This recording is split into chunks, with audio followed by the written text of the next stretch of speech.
Good morning student. आज हम बात करने वाले हैं मैकेनिज्म ऑफ एड्सॉर्प्शन की। जिस तरह हमने देखा कि एड्सॉर्प्शन एक सरफेस पर होने वाला फिनोमेना है। एड्सॉर्प्शन में क्या होता है कि पर्टिकुलर मॉलिक्यूल्स जो है वो किसी सरफेस पर आकर एड्सॉर्ब हो जाते हैं।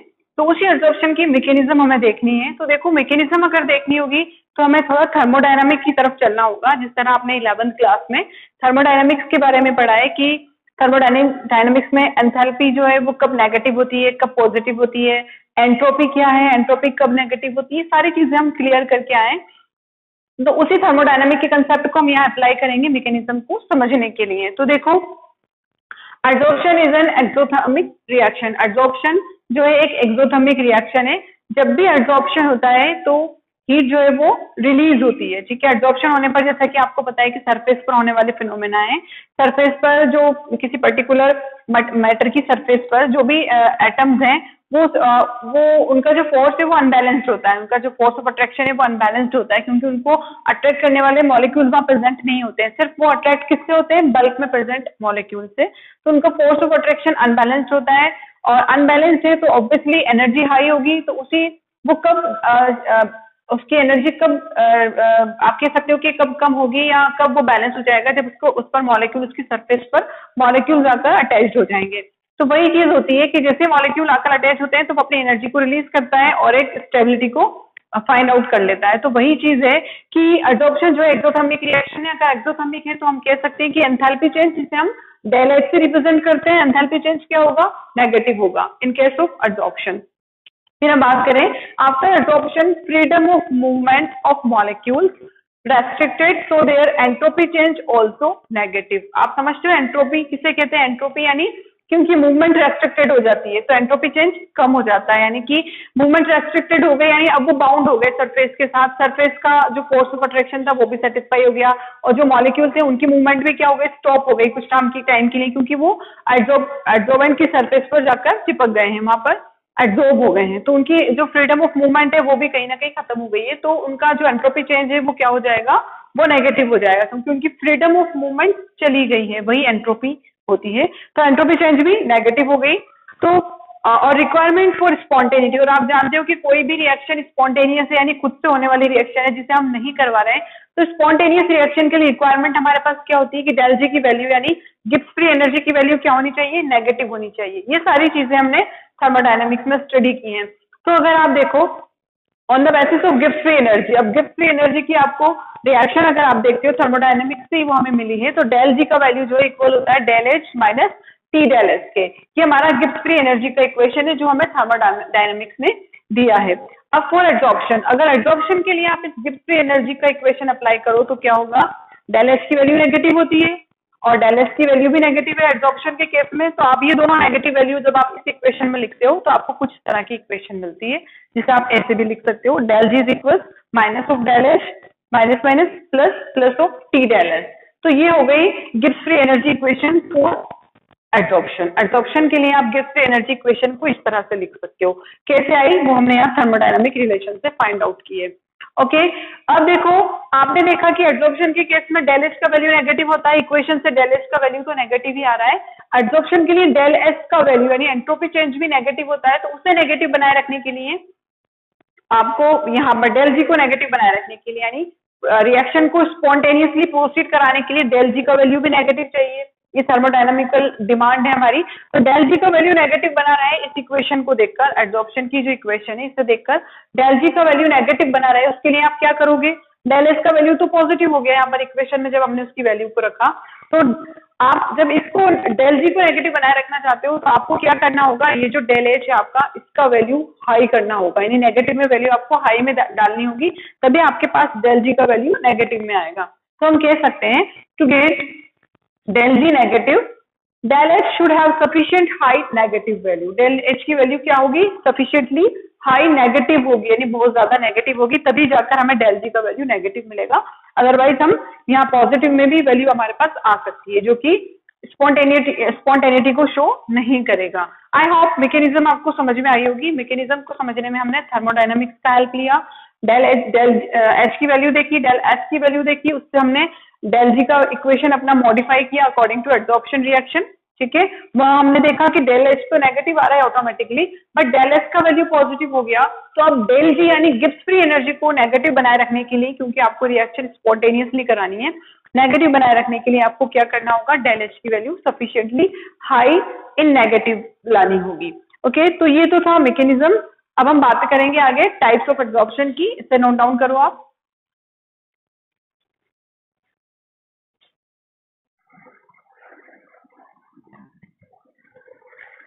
सो स्टूडेंट्स, अब हम बात करेंगे कुछ टाइप्स की कि जो एब्जॉर्प्शन है वो कितने टाइप का होता है। तो देखो, जो फोर्स उनके बीच में बनता है, किसके बीच में, जो आपका एड्सॉर्बेंट है और जो आपका एड्सॉर्बेंट है जो उस पर आकर चिपक रहा है, तो उनके बीच में बनने वाली जो बॉन्डिंग है, जो फोर्स ऑफ अट्रैक्शन उनके बीच में है, उसके बेसिस पर हमने जो एब्जॉर्प्शन है उसको दो टाइप में डिवाइड किया है।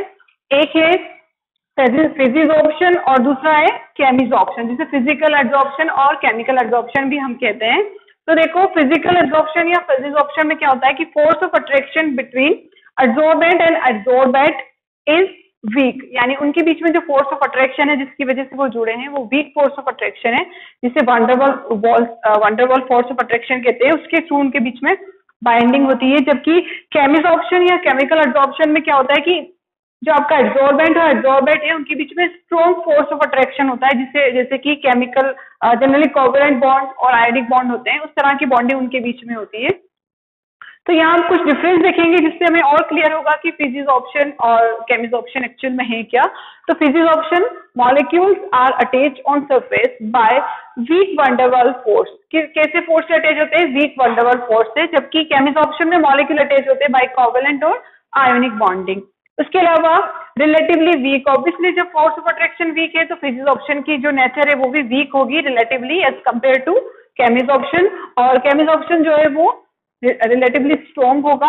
और हम देखिए रिवर्सिबल और इरिवर्सिबल की फॉर्म में, तो फिजिजॉर्प्शन जो है वो हमारा रिवर्सिबल होगा, क्योंकि फोर्स ऑफ अट्रैक्शन वीक है तो आप इजीली उसको रिवर्स कर सकते हो रिएक्शन को। जबकि केमिजॉर्प्शन जो है इरिवर्सिबल प्रोसेस है, आप एक बार केमिकल बॉन्डिंग बन गई, आप प्रोसेस को रिवर्स कर सकते हो, बट अब जो मॉलिक्यूल है वो आपको उसी फॉर्म में नहीं मिलेंगे, क्योंकि उनके बीच में बॉन्ड बना था, आप उन्हें इजीली रिमूव नहीं कर सकते हो। उसके बाद हीट ऑफ एड्सॉर्प्शन आती है। जैसा कि आपने देखा कि एड्सॉर्प्शन एक एक्सोथर्मिक रिएक्शन है, हीट इवॉल्व होती है जब भी एड्सॉर्प्शन होता है, तो हीट ऑफ एड्सॉर्प्शन जो है वो लो होगी क्योंकि बॉन्डिंग लो हो रही है उनके बीच में। तो generally 20 to 40 kilo joule per mole heat of absorption हमें मिलेगी। उसके अलावा केमिजॉर्प्शन में देखते हैं heat of absorption 80 to 240 kilo joule per mole. इतनी स्ट्रॉन्ग बॉन्डिंग होती है कि इतनी ज्यादा हीट इवॉल्व वहां होती है। और उसके अलावा फिजिजॉर्प्शन स्पेसिफिक नहीं है नेचर में, नॉट स्पेसिफिक, जबकि केमिजॉर्प्शन बहुत स्पेसिफिक है नेचर में। जैसे जनरली आप देखो फिजिजॉर्प्शन का एग्जांपल किसी सरफेस पर पानी का जमा होना फिजिजॉर्प्शन का एग्जांपल है, आप इजीली उसे रिमूव भी कर सकते हो, कोई स्पेशल बॉन्डिंग वहां नहीं होती है।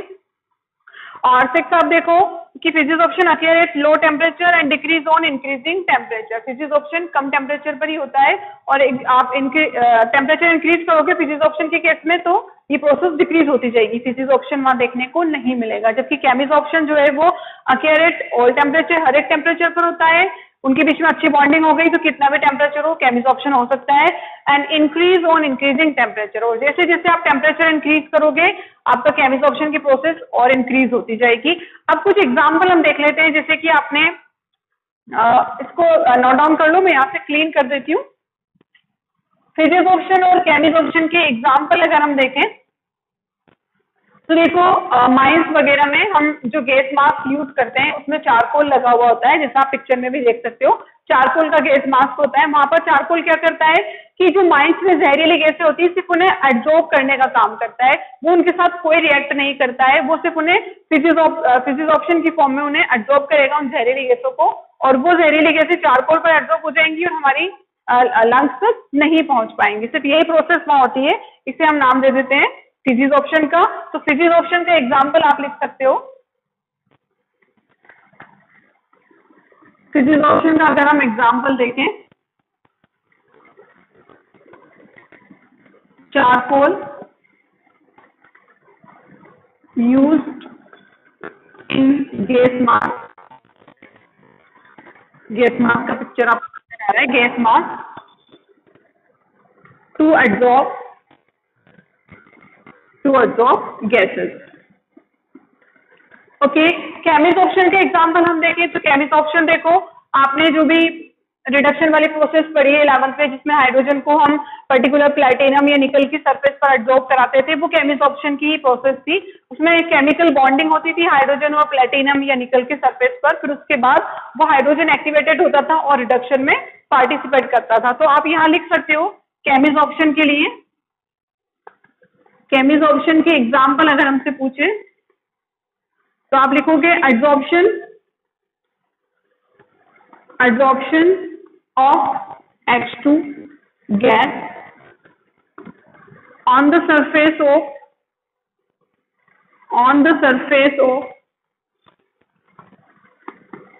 निकल और प्लेटिनम। और उसके अलावा ऑक्सीजन गैस एब्जॉर्ब होती है on the surface of gold, silver, तो वो भी एग्जाम्पल है किसका, वो भी केमिसॉर्प्शन का ही एग्जाम्पल है। तो ये कुछ पर्टिकुलर एग्जाम्पल है। आई होप क्लियर हुआ होगा आपको कि फिजिसॉर्प्शन क्या है, किस तरह वो डिफरेंट है केमिसॉर्प्शन से, कैसे हम दोनों को डिफरेंशिएट कर सकते हैं। तो यहाँ हमारा जो एड्सॉर्प्शन का प्रोसेस है वो कंप्लीट होता है। एड्सॉर्प्शन एक फिनोमेना थी जो सरफेस पर हो रही थी, ठीक है, बल्क में होने वाली रिएक्शन की हम यहाँ स्टडी नहीं कर रहे हैं। एड्सॉर्प्शन के बाद देखो कैटालिसिस आता है। इस बार कैटालिसिस जो है वो हमारे सिलेबस में नहीं है इस सेशन के लिए, तो कैटालिसिस की बात नहीं करेंगे, हम उससे आगे बढ़ेंगे। तब तक आप इसे नोट डाउन करो। Thanks for watching.